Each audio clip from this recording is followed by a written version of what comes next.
Thank you very much, Brendan. I'm delighted to be here, and I'm really grateful that you invited me here. I read a lot about the Winterage weekends, and I'll be able to see it in reality now, so I'm really fortunate. A bit about my presentation. So I'll just introduce Slovenia a bit, because I'm not sure how much you are familiar with Slovenia, and a lot of our issues actually dealing with how Slovenia is a bit specific in the region, and a bit about the project, working with farmers, and then how we try to scale up the results from the project. So Slovenia is just south of Austria.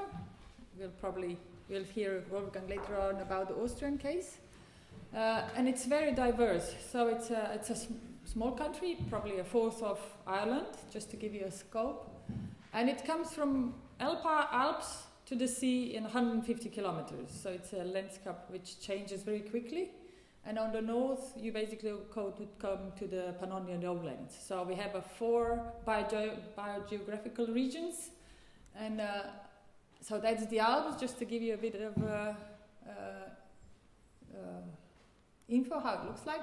We also have quite an extensive karst system, and we picked some of the words you use in the Burren that actually they are Slovenian origin. We have quite a good researchers also in the karst region. And we have a part which is a hilly region, which is quite famous for good white wines. So just a quick overview. As I said, it's probably a bit less than fourth of Ireland. We're only 2 million of inhabitants, and 60% of our land is covered by forest. So that's the big difference. And we have 30, because we have 4 biogeographical regions, so that means we have very diverse land. We also have 35% of Slovenia is designated as Natura 2000 sites, which we mean we have quite a lot of issues with managing such a big area in Slovenia. We're quite famous for our winter sports. We have a winter champion. So just to give you, we are very sporty people in Slovenia. So just an overview, we're getting to a bit of information about agriculture. So this is basically how it looks like. We have lowlands with intensive farming and less favorable areas, which cover 75% of the area. So just to give you the idea that we have 2 options. It's either very intensive farming or very extensive farming. We don't have something in the middle, really. So 58% it's covered by permanent grasslands, which in case of Ireland is not that specific, but in the average of across the Europe, that's quite high. And we have a very small size of agricultural holdings. If you consider Ireland with being 32, I think it's around 32, low, our average is 6.9, so they're very small farms. And that's average, so less than 1% is bigger than 50 hectares. And in the less favorable area, the average size of the farm is only 3.5 hectares. So that means in the 3.5 hectares, the farm is supposed to be self-sustainable and earning income, which is basically where the most of our problems come from. Average age of the farmers is high, as that's normal. I think it's pretty much the same all over Europe. But what we also heard yesterday in Ireland, we have we call it afternoon farming. So majority go to work in the morning, and then in the afternoon and in the morning they do the work. So that has to be considered when we talk to the farmers. Only the intensive farmers, which is less than 1% as we saw, is the full-time employed. Otherwise it's basically not the primary income of the families. So from all majority of our problems and challenges arise. So we have in the less favorable areas, people are moving out, they're moving to the centers, to the bigger cities. So we have immigration, and the ones who are left are very old. We have to consider that when we're talking to them what they are going to do in 10 years. They're all 70 years old, and if you're talking to them that they have to sort of make some kind of commitment for the next 10 years, nobody's going to commit to anything because they say we're too old our kids are already thinking of moving to the cities, and you have to take that into account. Of course, with all this land abandonment, we have a big problem of land abandonment. It's not like our Ireland when somebody sort of then steps in and leases the land. In our case, it just gets abandoned. This area of less favorable areas, they're very steep. So traditionally, they would have tall tree orchards, which would have multifunctional use. So one would be production of food, of course, but also against landslides. And in the last 50 years, they were abandoned, and that means we had a big problem also with landslide issues with these steep areas, which we also sort of have to take account. And historically, in Slovenia, when the farm was inherited, it was split between the male inheritance. So that's why our land plots are so small. And that's also quite hard to manage. And similar to Ireland, we have a split. The parcels are split over the wide area, so I could have a bit of vineyard here and a bit of fields there and a bit of forest there. And that's when you talk to the farmer, you have to also consider that that's not in one spot, all of that. So this is how in the less favorable areas, that's how a farm would look like.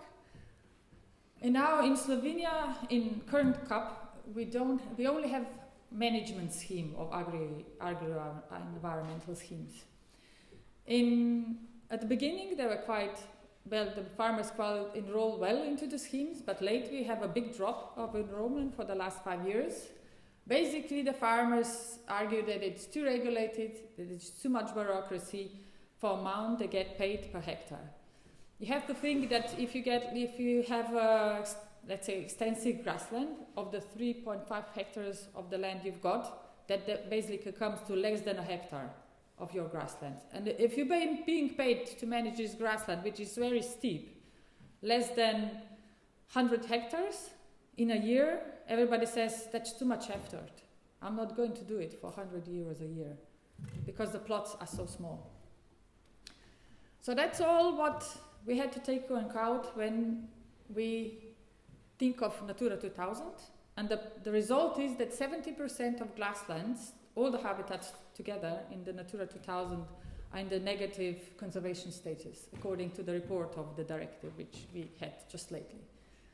So that was basically the issue, or the reason why we prepared a LIFE project, similar to your first project of Life to Burn.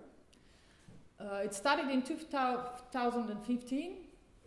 So we targeted 2 different priority habitat types, and we chose basically 6 different Natura 2000 areas, also to some specifics to the areas to see if the model works for different also Natura 2000 areas.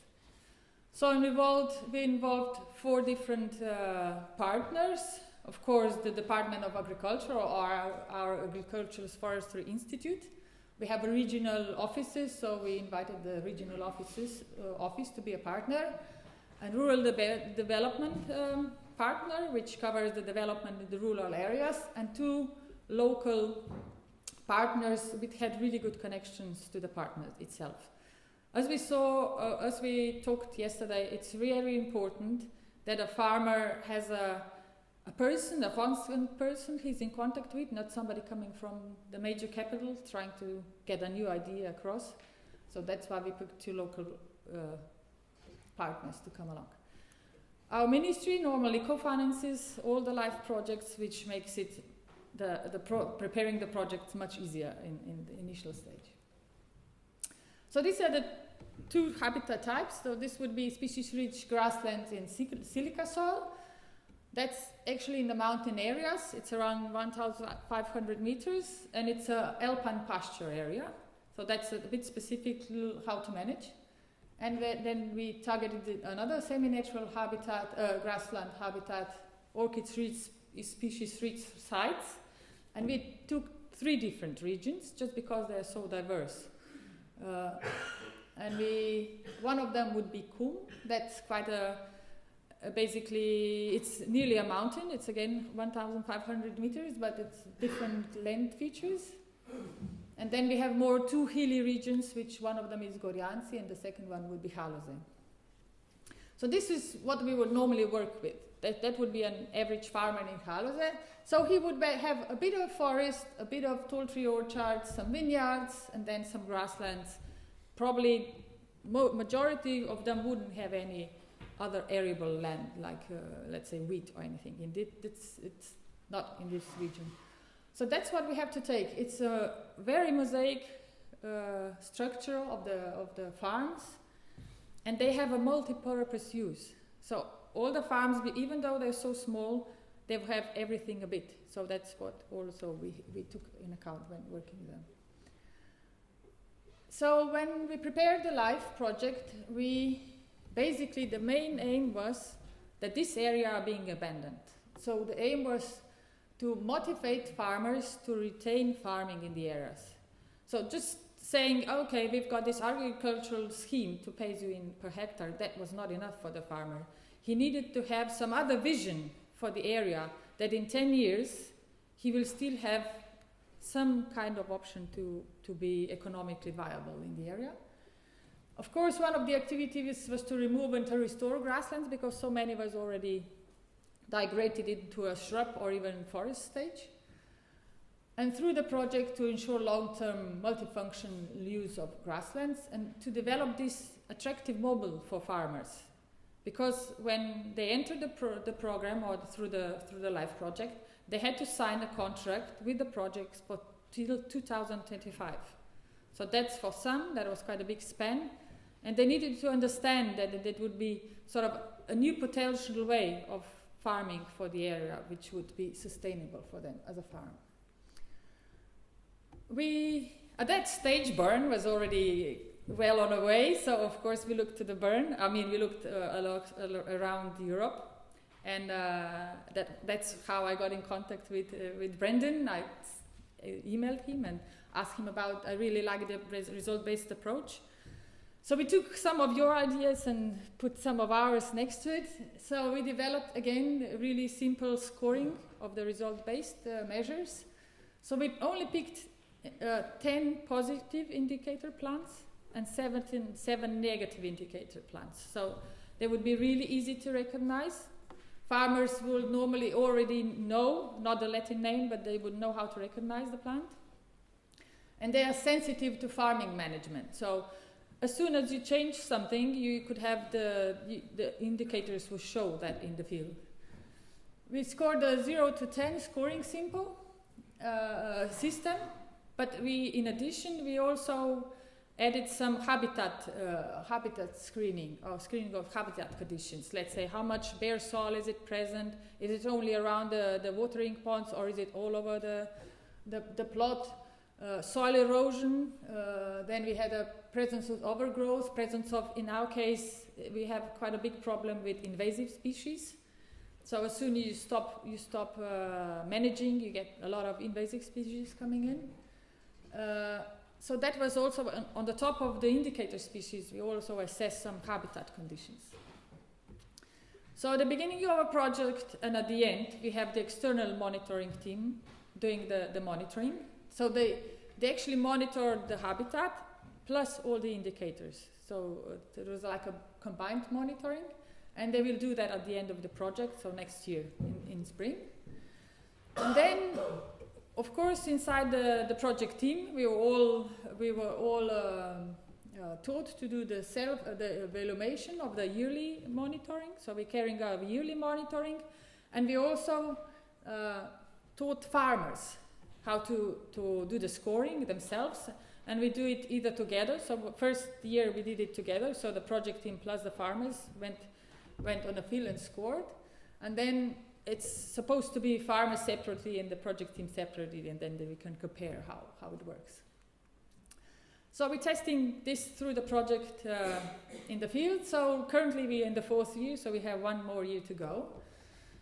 And basically, at the beginning when we approached the farmers, they were quite reluctant. They said, okay, this is just another system. We're sick of all these agricultural systems. We don't want to do anything. We'll just do our thing and just leave us alone. Basically, that was the initial response from the farmers. But when we started to engage more into conservation, saying we're not giving you another date when you have to mow, we're not putting you another sheet to fill and stuff like that, then they sort of were really keen, and we actually had a public call later on to enroll the farmers into the project, and we had to close it down because we had so many interests from the farmers, which was after years work, but still it was really good for us to get to know that farmers are keen to test this new model.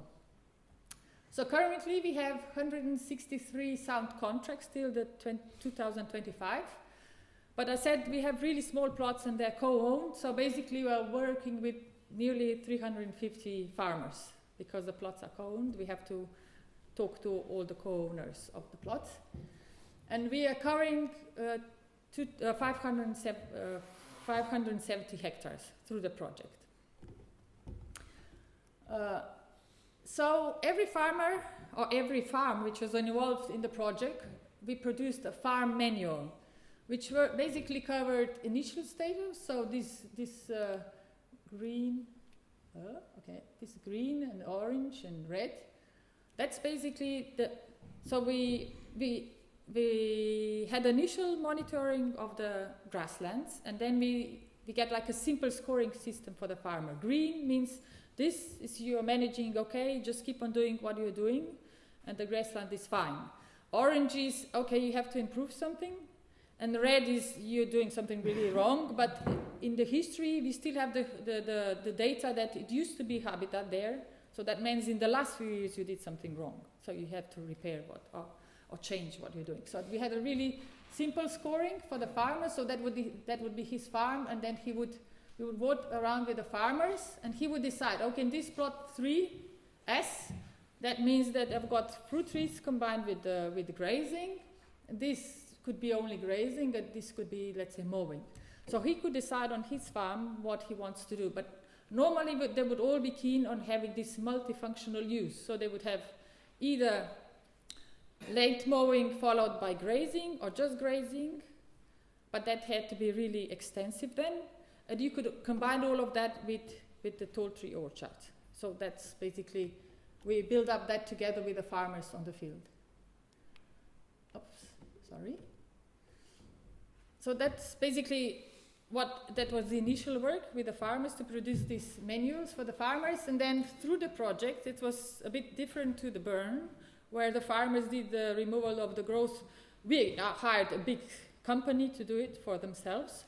So there was either a forest, so they was really forestry work with the tall pine trees, or it was like a removal with the machines, and then followed by mulching, so double or triple mulching in autumn and in spring the next year. And then through the project, the farmers could also apply to co-own the mowing equipment. This is the alpine mowing equipment. They go to very steep terrain. They are self-walking, so it's much easier to maintain the grasslands. But they had to work together. So in the view to get one of the machines, they need to join the farmers themselves to actually make a network of 20 hectares. So they, prior to actually entering into the program, they had needed to sign in as a joint partnership to get the mowing equipment. In that view, we wanted to actually link together farmers again. So the ones which have the similar type of management, they had to link together to co-own the machine. And the other option was they got all the equipment for the grazing. So the wire fencing, the wooden fences, all the insulators, so everything. So they didn't have any financial input. So basically they only had to work to manage the land that they already sort of abandoned. Keep on. So on top of grazing and mowing, we try to put farmers back into the tall tree orchard. We have also a scheme, agricultural schemes for that, but lately the enrollment was very poor. So we have a national bank, the genetic bank for tall tree orchard, and we had a look for the 50 years back data which trees were traditionally managed or grown in these areas. And this DNA bank actually pruned and grafted old trees back.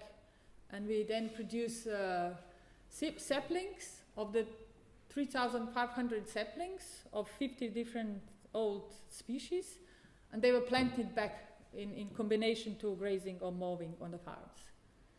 So that was a bit activity to actually stop landslides on the top of additional income and some basically to get genetic bank of the old trees back in nature, not just having it in a bank.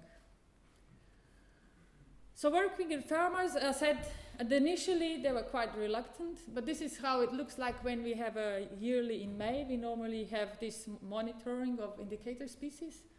This was one of the initial ones. Basically, we just told them, go around and pick as many plants as you can recognize.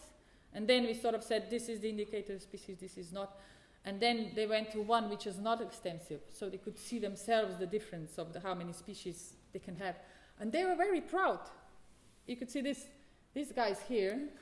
They're very proud of these ones. You know, I've got all of mine on my plot. They didn't realize, they don't know what they've got. So I think that was really important for them to be aware of what they've got on their land. I mean, they're specific. They're not, there's only a few areas like this still in Slovenia. So that was very important for them, the training. So inside the project, we tried to scale it up or to have some long-lasting effect, not just when the project finishes and then all the activities are finished. So we already handed in the result-based payment program proposal for the next CAP to the Ministry of Agriculture. And we're talking to them how to deal with all the specificities of checking on the field and so on. And we want to extend some of the ideas from result-based payment schemes also probably hopefully to wetlands through the EIP scheme for the next CAP.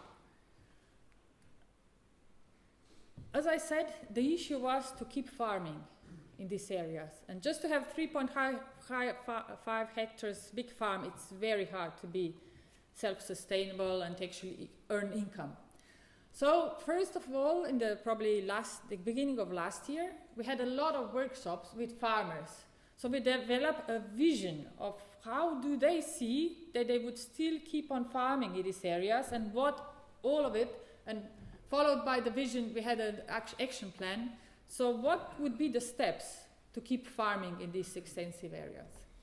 And some of the results which came out was we need some additional income. And we thought that it would be possible to actually produce, not just produce milk on the farm, but produce products.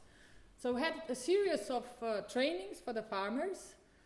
So they could either go to the meat product, so that was a 1-week course that that's free of charge. They could just go to the course. So that would milk and milk products and fruit products. So they would produce yogurts, cheese, sausages and everything. So they would be taught again.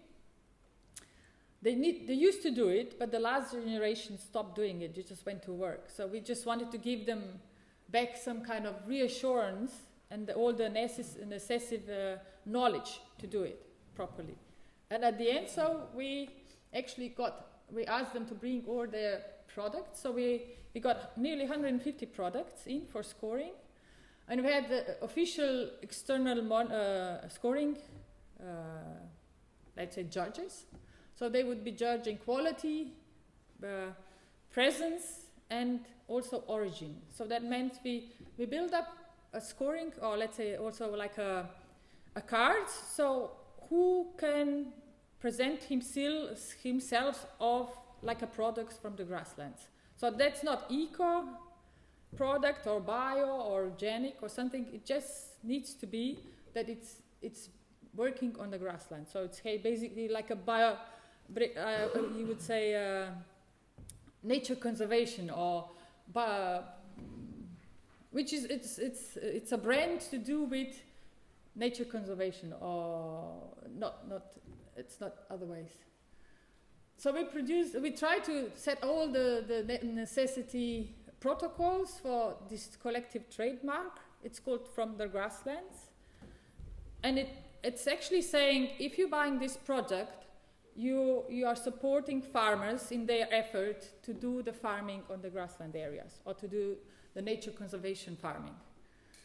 So they produced, as I said, we scored, and nearly 50 products are now can be traded as a collective trademark. And then we try to network the farmers also to the buyers. Otherwise, if you don't have this connection, the farmers can produce the products, but they're not the ones who are really good in marketing their stuff. So we have an internet page now where you could flick through all the products which are inside the collective brand, and they have how much they cost and where you can buy them. And we also link them to the local restaurants. So we now have a special menu. It says local from the grasslands. So you can, when you go to the restaurant, you say, I can have a menu from like a starter or something from the grasslands. And we also try to connect some new ideas. So this is something new they developed, not just our program, but connecting to the other projects. So this is basically fruit chips. So they mash all the fruits because they're not nice looking apples, because they're extensive orchards. So they mash them and they dry them as a layer, and then it's like a fruit chips.